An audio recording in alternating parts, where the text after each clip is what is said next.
Hello, everyone. I'm Jensine Bard, and welcome to Testimony, where truth is told, lives are changed, and hope is given. Revelation 12:11 tells us that we overcome by the blood of the Lamb and the word of our testimony. A testimony of your story for His glory. Last week you heard the incredible story of Rabbi Jonathan Cahn's latest great read, The Mystery of the Shemitah. He is author of the New York Times best-selling The Harbinger.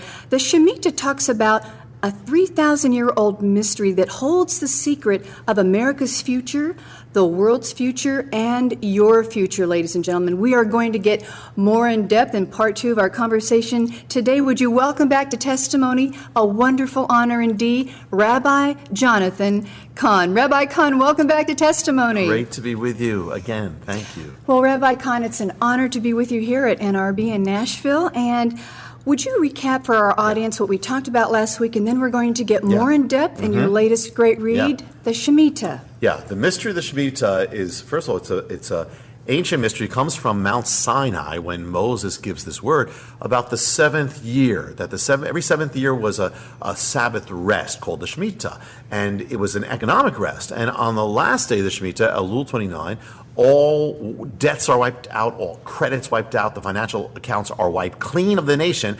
This is a blessing, but when Israel turns away from God, this blessing of the Shemitah turns into a sign of judgment on a nation that once knew God, but has been breaking His laws, turned away from Him, and comes, especially, it judges the sustenance of the nation, or strikes the financial realm and the economic realm. So the big question is, could this be in effect to this day?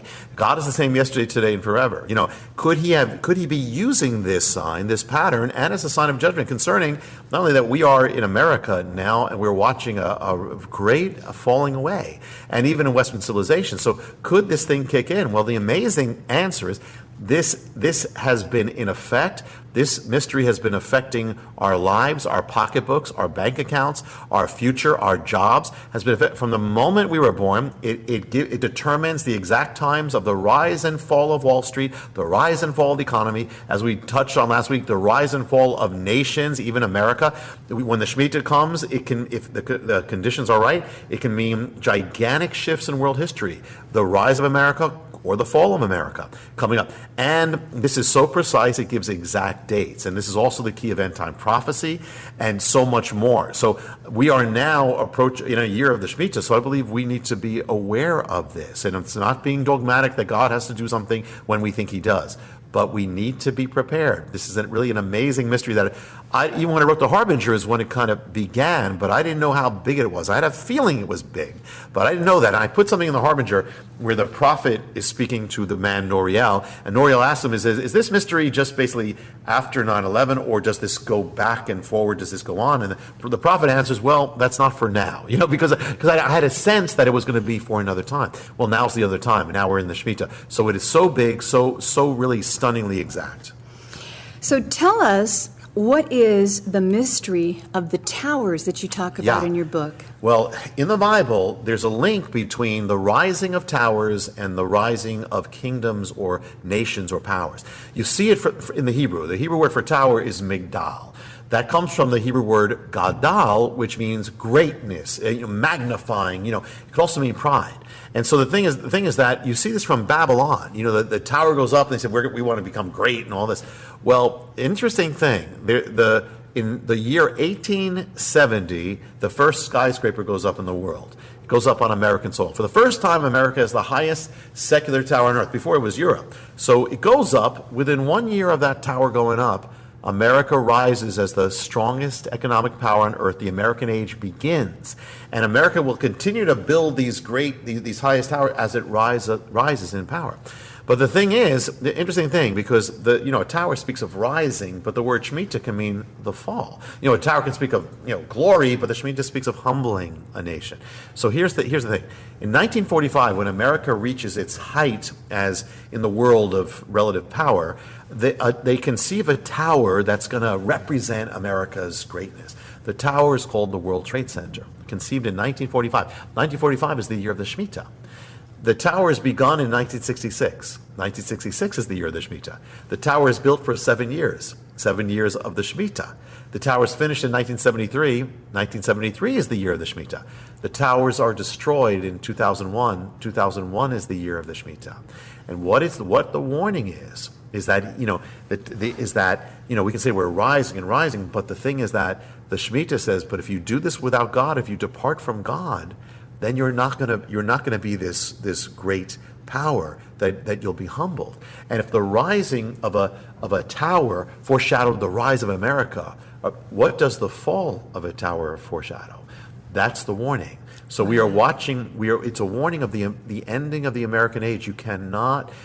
America has been blessed because of God. And as much as we've blessed Israel, as much as we've followed God, as much as we spread the gospel, but if we turn away from God, the warning of the towers and the mystery of the towers is, you will not remain, that this will fall, because God is not mocked. And so that is the warning. So that's one of the mysteries. That's a little bit of one of the mysteries called of towers, how it links with the Shemitah. But and right now on ground zero there is a tower that's just been rising, which is one of the harbingers. It's one of the 9 harbingers in the Harbinger, which is a tower of defiance. They said, we're going to rebuild, we're going to come back stronger. And this tower, and interesting because that tower is being completed in the year of the Shemitah, which means the fall. Wow, that's huge. Yeah.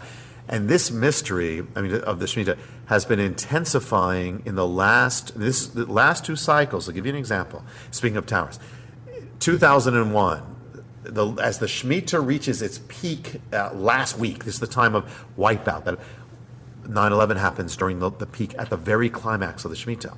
9/11 causes the crashing of Wall Street. Wall Street crashes on September 17, 2001. Greatest crash in Wall Street history to that day. What day was it, though, on God's biblical calendar? The greatest collapse, wiping out of the financial realm, happens on Elul 29, the day of the Shemitah, appointed by God in the Bible for the wiping out of the financial realm. It only happens once out of 7 years. So at the very end of the Shemitah, at the peak climax wipeout day, not only 9/11 comes just leading into it, but on the exact day, the financial realm was wiped out in the greatest crash ever. That record holds for 7 years. 7 years. Think about it, 2008, finally another crash happens. That's to this day the greatest crash in American world history. It happens in the Great Recession. It's September 29, 2008. They go into the New York Stock Exchange. They ring the bell, but the bell refuses to ring that morning.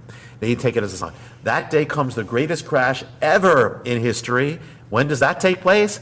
On the exact same day given in the Bible, Elul 29, the day of the Shemitah appointed by God for the wiping out of the financial accounts. So, Rabbi Cahn, why are we not hearing this same information from pastors all across America? Don't they know their word? Don't they know their history? Is it the difference between knowing the history of Israel versus the United States and America, which you outline in your best-selling The Harbinger? Is that the case? You are a true watchman on the wall. Ladies and gentlemen, you're listening to Rabbi Jonathan Cahn, author of the best-selling The Harbinger, his latest release, The Mystery of the Shemitah. So, next question here.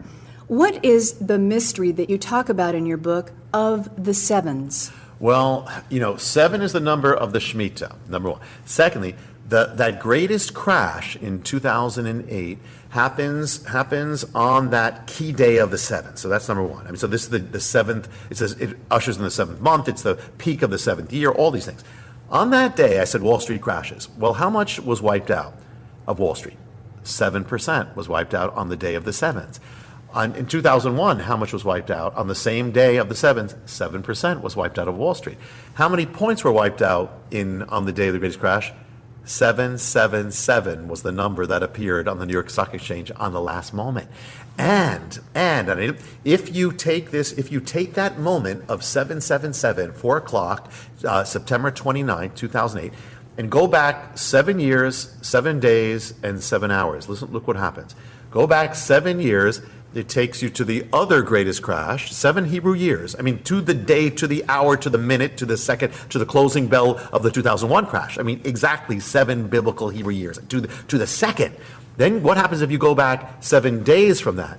It takes you to the day of September 11th, 2001. And at 4 o'clock, If you go back 7 hours, it takes you to 9 o'clock, the very moment of the attack. So the mystery of sevens joins all these things together down to the days, the minutes, the seconds. Now, you said in part one that the mystery of the Shemitah was revealed to you after the Harbinger in a very short amount of time. 1 month, and then it was written in 6 weeks. Wow, wow. So for our listener today, the average listener who doesn't know much about Israel, doesn't know much about you, your book, so forth and so on, but they're concerned about their family, the economy, the gross darkness that is covering the earth today. Whether you're a Christian or not, you're encouraging everyone to get to know the King of Kings and Lord of Lords, Yeshua. What are some of the harbingers of judgment that are continuing to manifest in America right now, and what should we be doing about it, and where can people get your information? Okay.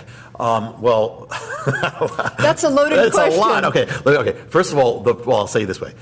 First is that the harbingers have not stopped since the book came out. They've continued. I'll give you one quick example. I mentioned that tower. That's this tower of defiance. We will rebuild. This is from the Harbinger. It's one of the 9 harbingers, a symbol of defiance. Well, after the book came out, the president goes down to ground zero.